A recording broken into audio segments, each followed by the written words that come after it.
Welcome to the online Heart Sutra class. My name is Venerable Dhammadīpā, and I hope that we will spend the next 6 weeks together in the study of this very important text.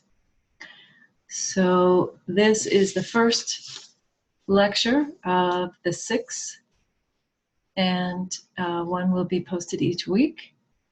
And I would like to just point you in the direction of the class page, where you might have a look at the basic materials that we're using for the class in order to orient yourself to this talk, first of all.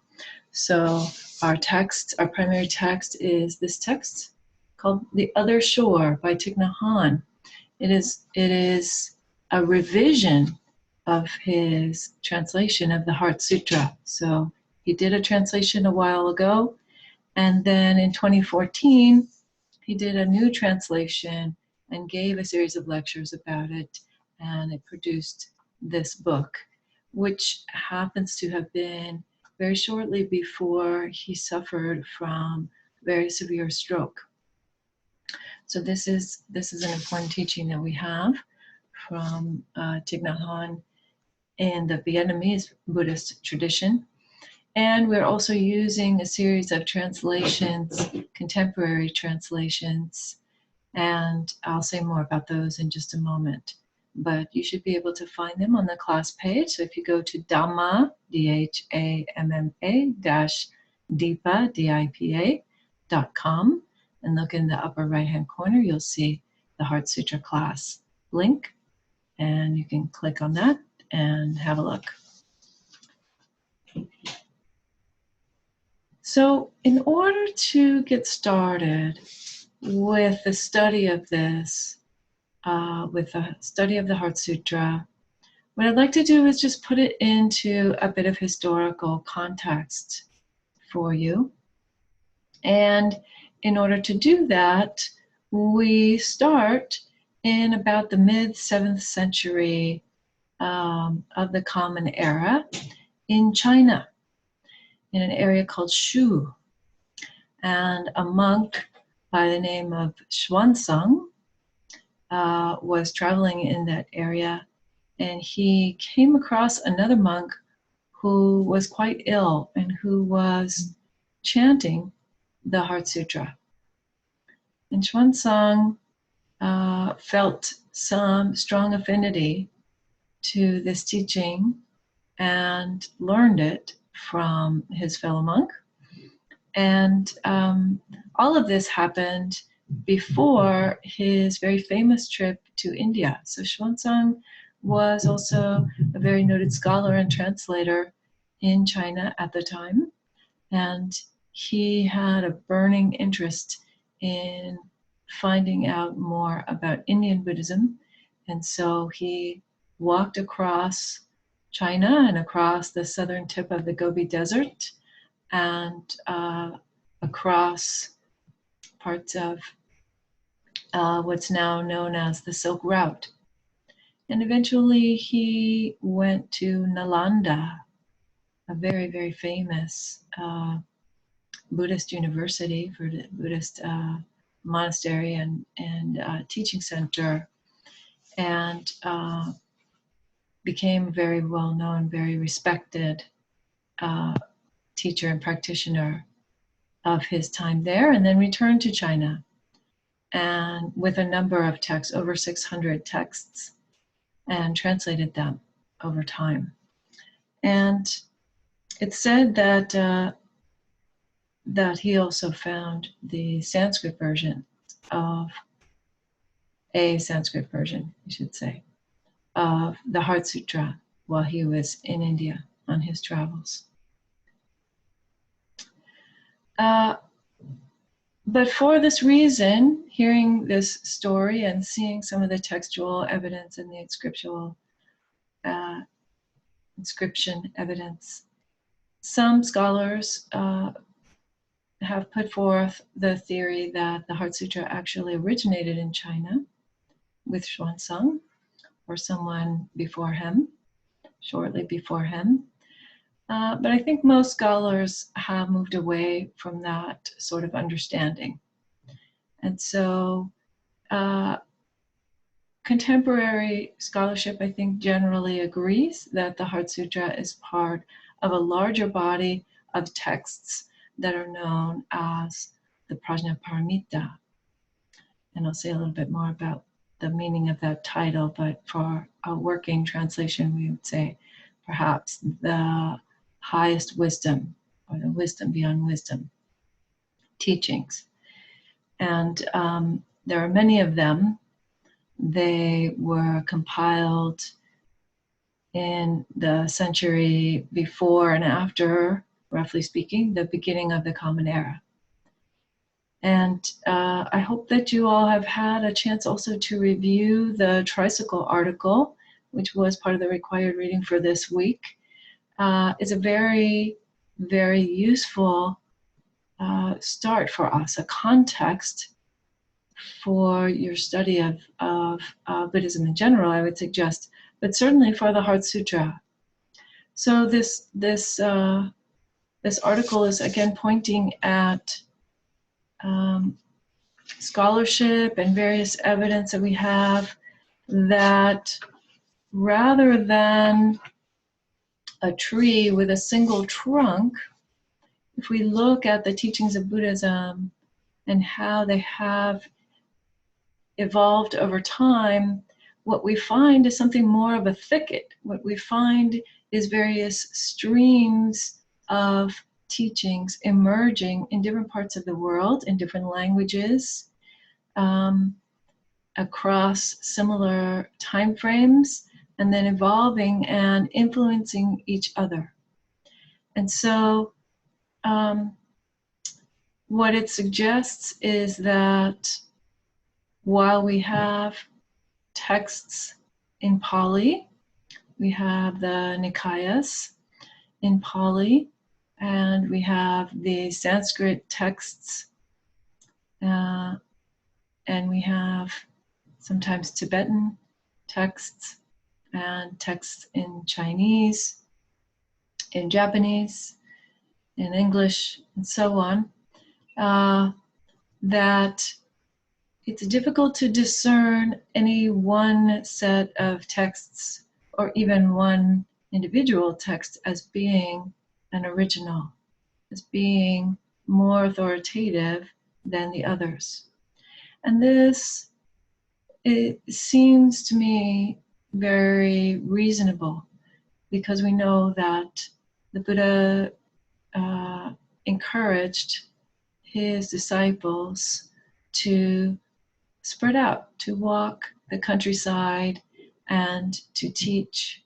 And that means that over the centuries, thousands of individual wanderers, mendicants, would have been carrying these teachings across many regions, across many languages and dialects, and they would have come into contact with each other in various ways. So we'll see a little bit more of that later. But what I want to just suggest is that it means that we can't really know the source of the Heart Sutra. And in the absence of a clear textual authority, or even a clear teaching authority from which it comes, then we have to ask ourselves, how do we know what school this text belongs to, or what vehicle even, or whether it applies to us? How do we know whether it is a Shravakayana text? Shravaka means hearers, so that the vehicle of those who hear the teachings, or sometimes called Nikaya Buddhism or early Buddhism, EBTs, early Buddhist teachings, or if it's a Mahayana text, the so-called great vehicle and a distinct set of traditions that arose out of that. Does it belong to that? Or even the Vajrayana. Certainly, there are countries that are dominantly Vajrayana Buddhist, in which we find evidence, very early evidence, of these teachings. So how would we know? So one way to think about this is to really discern the path of practice that is suggested by a particular text, whether overtly or subtly and indirectly. To discern the practice ideal that's being offered by a particular teaching. And this is true, I would suggest, also whether it's a text or a teaching given in a talk or a work of art, any number of different ways that the Dharma is shared in the world. Perhaps also thinking about what kind of outcome of practice, what kind of goal of practice or no goal of practice is advocated by particular teachings, particular texts. We might also look at the people who are depicted in a text, or in this case, I would say the beings, because we have a being who is not a human in the form of Avalokiteshvara. And I'll say a little bit more about that in a moment. But have a look at the beings who are upheld as the role models or as those who are receiving instruction in a particular teaching.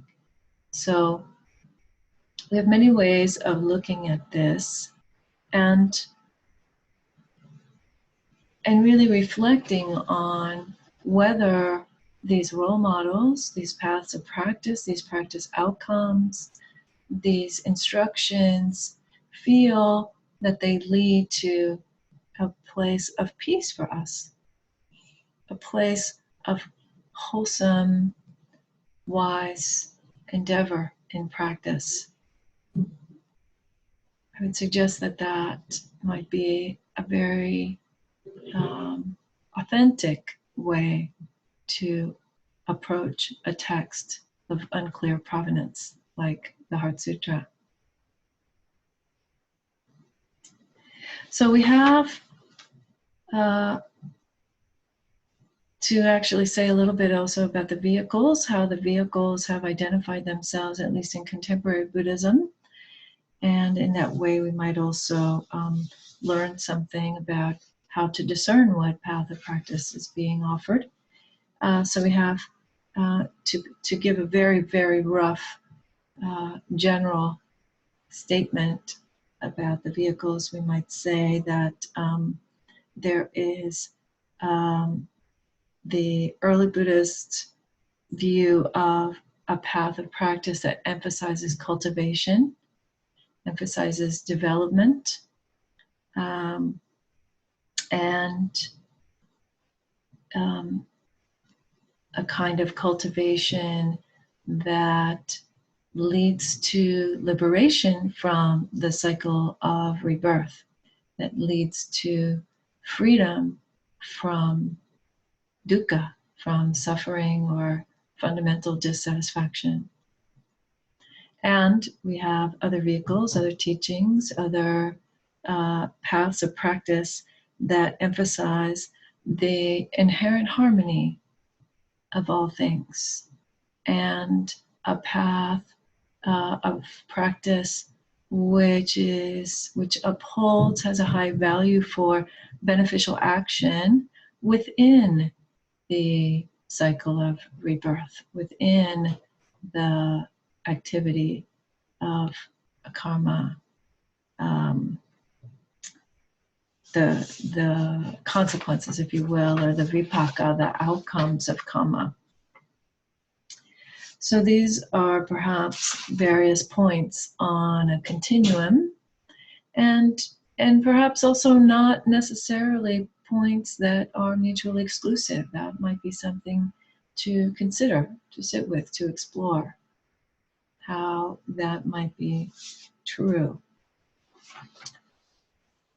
But looking at the individuals in the Heart Sutra, so let's look at the title first of all. The Heart Sutra, that is a translation of Sanskrit. So I'll primarily be using Sanskrit terms, although occasionally I do throw in some Pali here and there.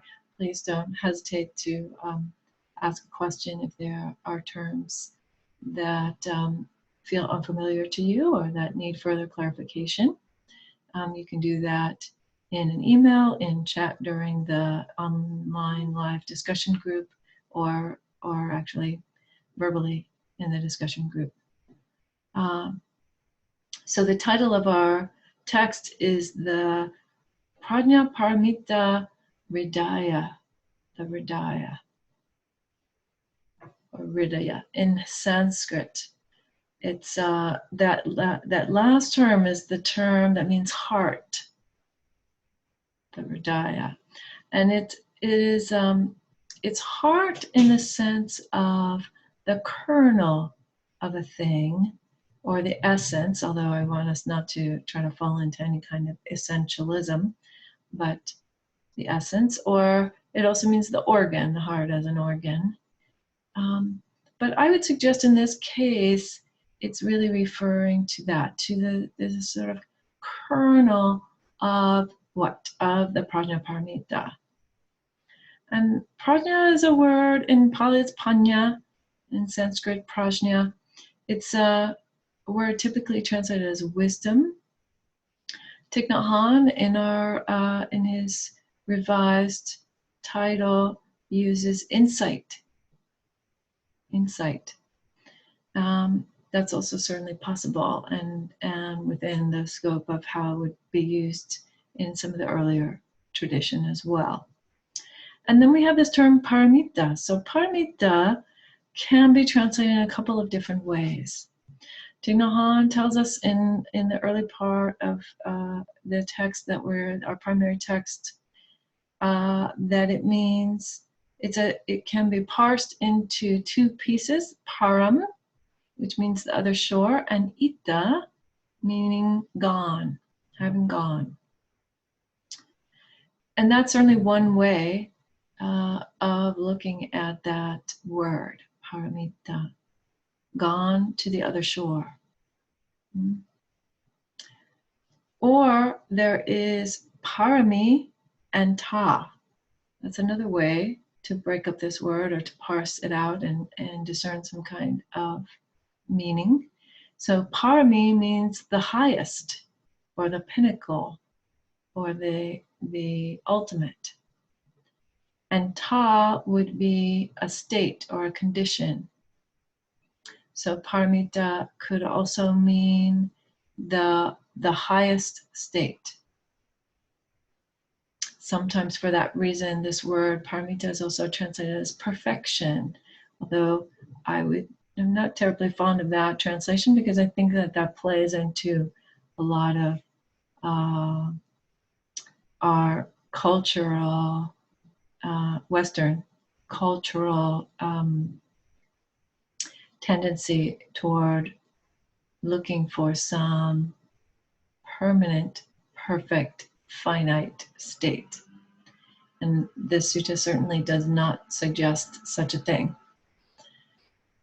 So ultimately, many translators have gone with Heart Sutra and stayed with the Hridaya. Notice that sutra is not actually in the title either. And actually, just to be very clear, what we call the title is usually the end note. It says, thus ends the Hridaya Prajna Paramita. And so that becomes the title as we use it in modern parlance. But that word sutra is also not in it. So sutra or sutta is a word that historically has been applied to the teachings of the Buddha, Buddha Vachana, or the words of the Buddha. And then as the Mahayana progressed, that word sutra came to be applied to many other texts which sometimes do and sometimes do not purport to be the words of the Buddha. So also I should mention at this point that there are two versions of the Heart Sutra. One is slightly longer than the other, and the longer version includes a short preface and then a short statement by the Buddha Shakyamuni, said to be by the historical Buddha Shakyamuni. And it gives us the impression that the Heart Sutra actually took place in the Buddha's meditation. So again, I'm not advocating that we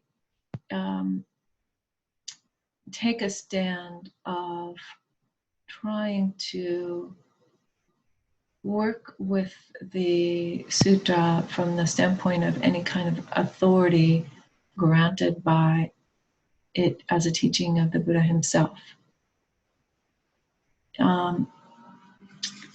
So we are using the shorter version, and the shorter version is the version that's most commonly used. And the Buddha or the Tathagata or Shakyamuni is not mentioned in this text at all. So the two individuals that are mentioned in the text are Avalokiteshvara and Shariputra. And so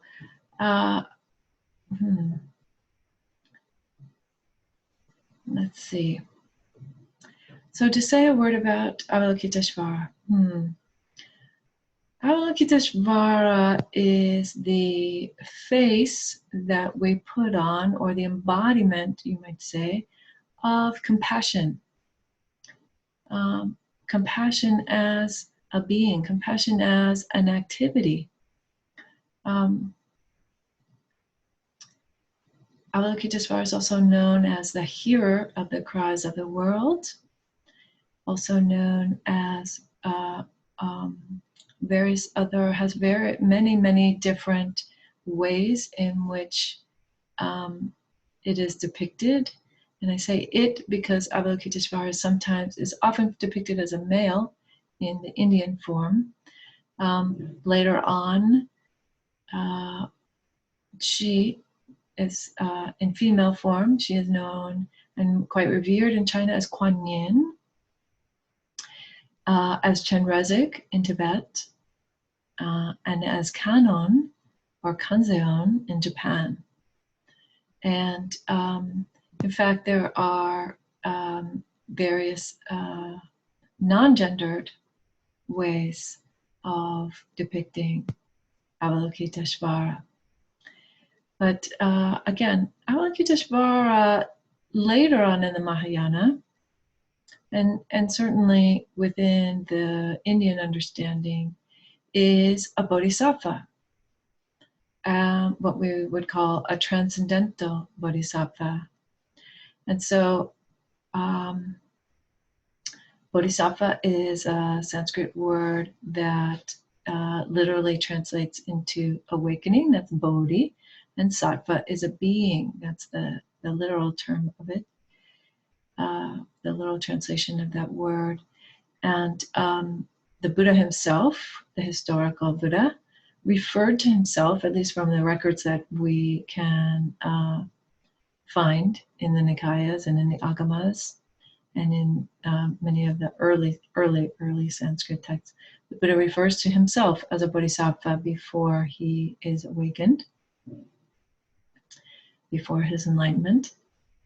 And however, then bodhisattva becomes a term that has other meanings ascribed to it over time. And so I want to point out a description of the bodhisattva from the Prajnaparamita. So I mentioned that the Heart Sutra is often understood to be part of this greater body of works called the Perfection of Wisdom teachings, or the Prajnaparamita. And the the primary one, the primary text in that collection is the Ashta Sahasrika Prajnaparamita. Ashta Sahasrika Prajnaparamita means the sutra, the Prajnaparamita, the highest wisdom, in 8,000 lines. And by lines we mean shlokas, and shlokas are 32 syllable verses. But the texts have been translated into prose at this point, and they were in verses just for memorization reasons. But in any event, and it also has more than 8,000 lines, but who's counting, right? So if we look at the Ashta, as it's called for short, it has this statement in it. So Subhuti, one of the Buddha's great disciples, asks the Buddha, according to this text, how can the Bodhisattva Mahasattvas be recognized as being armed with the great armor? So Mahasattva, I've spoken about this term before. It often, those two terms often go together, particularly in early Mahayana. Bodhisattva, awakening being, Mahasattva literally means great being. It also was a term, interestingly, if we look at the usage in India at that time, it was also a term that applied to the noble beasts like tigers and lions and elephants. And so it also has this connotation of a kind of noble courage, or a being of great power and strength. So how can the Bodhisattva Mahasattvas be recognized as being armed with the great armor? And the Buddha replied, the Bodhisattva Mahasattva reflects as follows, quote, I will make countless asamkheyas of persons attain parinirvana. This dharma is such that there is not a single person who does not attain parinirvana. Why? Because originally they do not exist. Just like a magician who creates illusory people.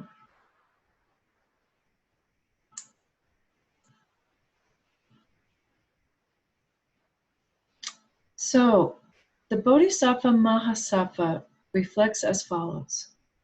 I will make countless asamkheyas. We usually don't translate that word, that Sanskrit word. It means a lot. Many, many, many. You might think of it as being like gazillions. Persons attain parinirvana. So we'll talk at some length in the future in this class, a few weeks from now, about the meaning of this word nirvana and what it means to attain parinirvana.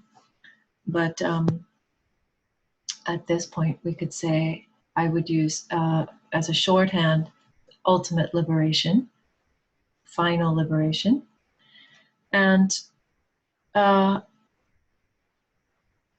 this quote is particularly interesting because on the one hand, it points to a kind of universal interconnectedness in which the Bodhisattva can affect all beings. And yet there's also this statement of non-existence. So I want to be very careful not to advocate a theory of non-existence or nihilism. I think in our text, Thich Nhat Hanh does a lovely job of pointing out these two koan stories about existence and non-existence, and encouraging us not to fall into either of those two extreme views. But just to say that the reason why I'm sharing this quote is to suggest that the way that the Prajnaparamita texts define a bodhisattva or recognize a bodhisattva is by their promise or their strong vow or intention to assist beings in attaining ultimate liberation, or to actually make, this says make beings attain ultimate liberation. I would say take beings to ultimate liberation. We can talk more about that.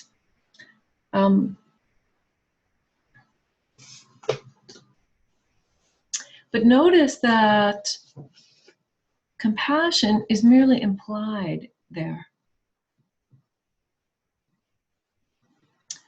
That is to say, the Bodhisattva doesn't make a vow that is primarily about compassion. The Bodhisattva makes a promise or creates an intention, sets an intention that is about liberation. And later, this view of supporting beings to attain liberation comes to be associated with compassion, and specifically an extension of the Buddha Shakyamuni's compassion. So it's said that the Buddha got up off of his seat of enlightenment despite being in what must have been incredible bliss, because of his anukampa, his compassion in action.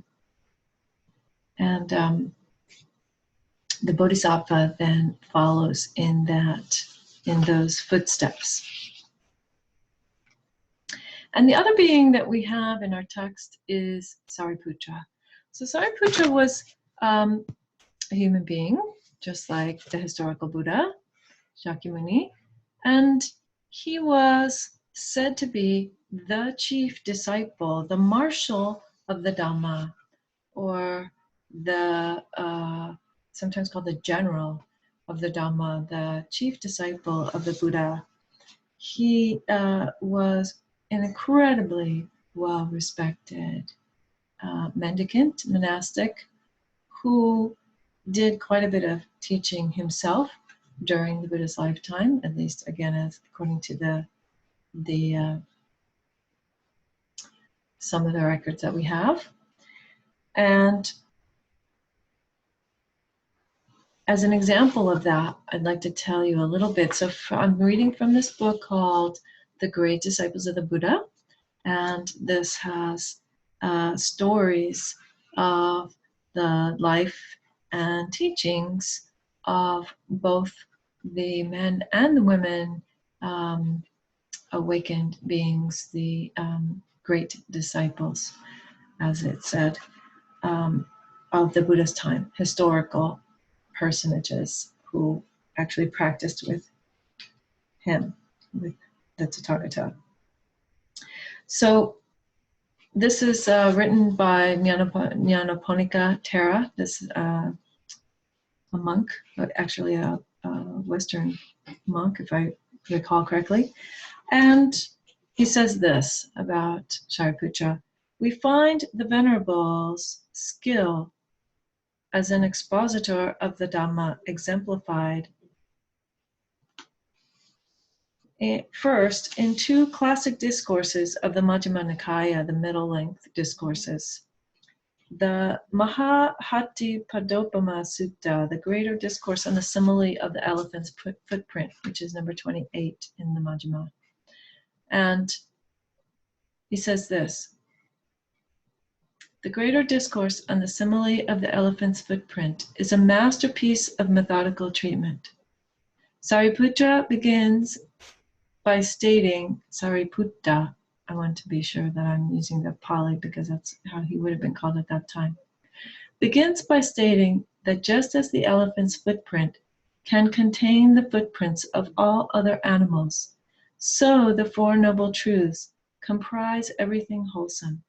He then singles out from the Four Truths the truth of dukkha for detailed analysis, ending with the 5 skandhas or khandhas, the 5 aggregates. He next enumerates the 5 aggregates and then singles out for closer attention the aggregate of material form. This he explains twofold: the four great elements and the secondary types of matter derived from the four great elements. Each of the elements, in turn, he declares, is found both internally in one's own body and externally in the outer world. He enumerates the bodily parts and functions belonging to the internal elements and declares of both the internal and external elements that they neither belong to a self nor constitute a self. Seeing them thus, one becomes disenchanted with the elements and overcomes one's attachment to this body. Sariputta then goes on to show, I apologize because I'm so used to the Sanskrit, goes on to show the impermanence of the mighty external elements, and so on. So this is very important, because already we see that there is an implication, even in this very short text, of a relationship or a tension or a evolution. There's some sort of interaction happening between the bodhisattva ideal embodied by Avalokiteshvara and the Arahant ideal embodied by Sariputta. And so this,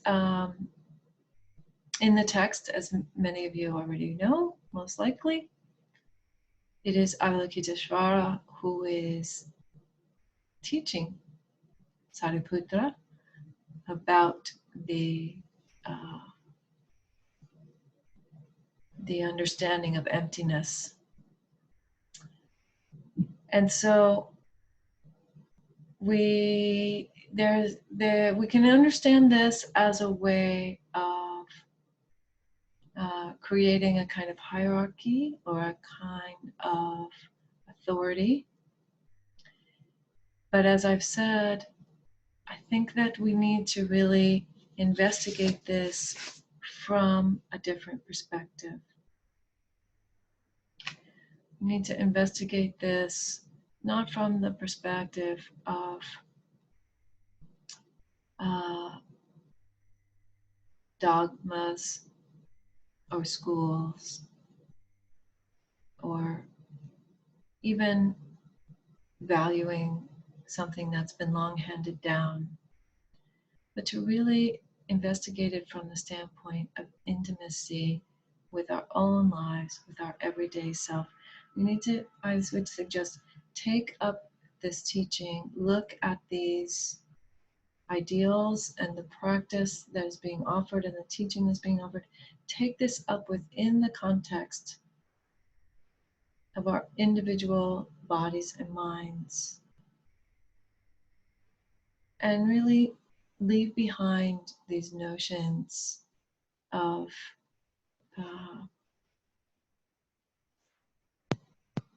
authenticity,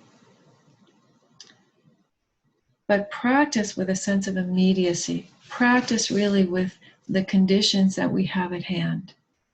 And for this reason, we're also using these contemporary translations, several contemporary translations. I've given you 3 so far.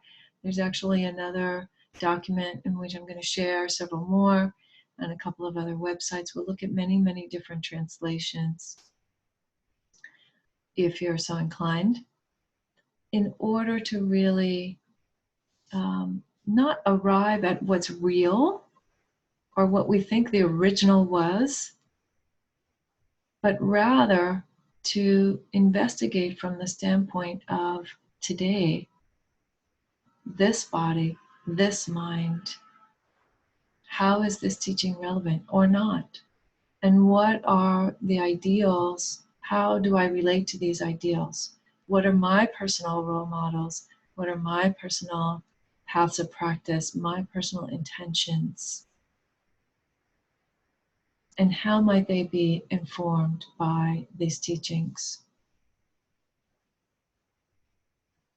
Because frankly, as Thich Nhat Hanh reminds us, in the early part of the text. Even the most profound teaching can actually be an obstruction if it's misunderstood, or if it's taken as a way to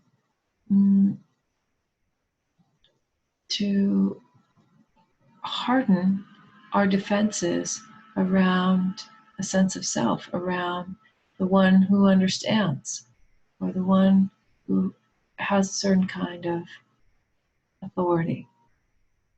I think that it's very clear that the Heart Sutra teaching is asking us to step away from that, to find a certain fearlessness, actually, in stepping away from our identifications with precisely that kind of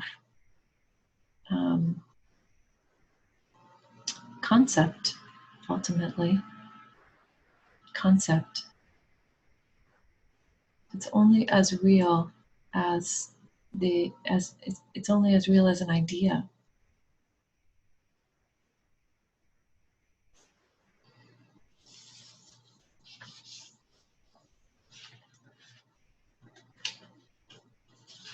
So I hope that this has been a useful introduction and a very basic start to our investigation of the text and its historical context, or what we might do and not do with the possible historical context for the text.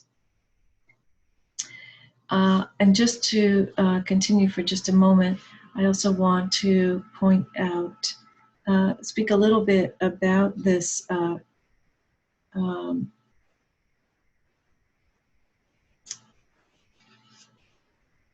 koan, which Thich Nhat Hanh mentions in the preface. So on page 16 of our text, he talks about the novice. He tells us about this koan. So the word koan is a Chinese word, which originally referred to public legal proclamations. For that reason, it has the connotation of something that applies to everyone. And even so, it's a specific instance. So one word in English that might give you a sense of how what this word koan means is a precedent. It's a precedent. It's a situation from the past that is not exactly like our current moment situation, but it is something that might help inform our present moment situation.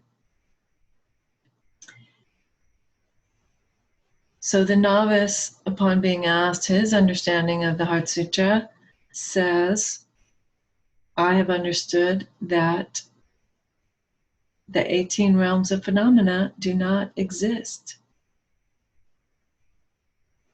And so the master gives his nose a twist and says, well, you just said that the nose doesn't exist, so then what's hurting? So again, I really appreciate this, because I find a great consistency between this and the historical Buddhist teachings in the Nikayas, in which he says very clearly, human beings want to fall into one of two of these camps, oftentimes. Into the camp of existence, all things actually really do exist, or into the camp of non-existence, things do not exist, they're not real. And the Buddha very adamantly, flatly states that his teaching is the middle way. His teaching is not either one of those two things. And the Heart Sutra is very much in line with that. The Heart Sutra is not asking us to take up a kind of nihilism. And yet it does ask us to, as Thich Nhat Hanh translates it, destroy all wrong perceptions. It asks us to step back from the kind of superficial understanding of the world that leads to that kind of sense of solid, permanent, independent, separate existence.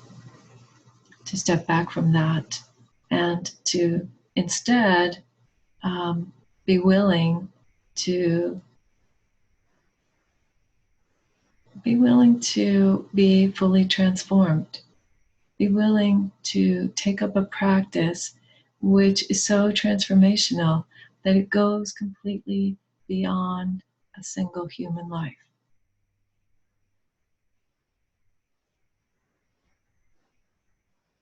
So with that, I will invite you to join us for the group discussion, which will be taking place on Tuesday, our first group discussion, Tuesday, May 14th, from 5 to 6:15 p.m. Pacific time on Zoom. And you should have that meeting number, and hopefully we will see each other then. Be well.